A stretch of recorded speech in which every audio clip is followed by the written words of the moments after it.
I'm Raman Bahl. I'm an engineer by background and a 2012 Teach for India fellow.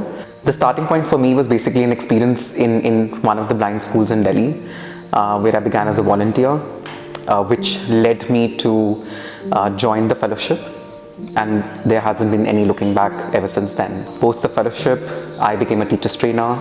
I have been a school principal, and over the last 3 years I have been working with out-of-school children.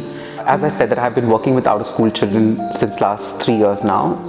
Meeting Neelam during the pandemic and seeing that she is literally not in touch with the school, and she had no clarity of when the schools are going to reopen, what is it that the school is also doing to ensure that she is continuing her education.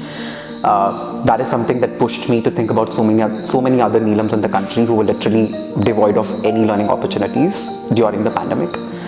And so that is when I started learning initiatives for India.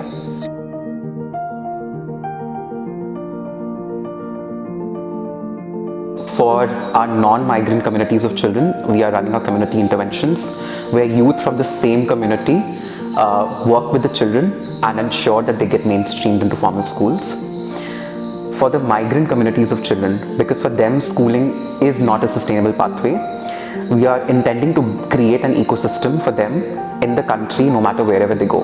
To make this ecosystem possible, we are collaborating with grassroots organizations in the country and building a technology solution so that we are able to map these migrations and ensure that children get supported wherever they are. With an idea that got spurred during the pandemic, we started our work with 16 children, and my first ever interactions with Neelam. Now Neelam goes to a school with her school reopening in this very remote community in Haryana where we are working, and on the whole 74% of our children have gone back to schools as they have reopened in these difficult contexts. So we want more than 80% of our children to go back to schools, not just schools but also other sustainable pathways, as I mentioned before.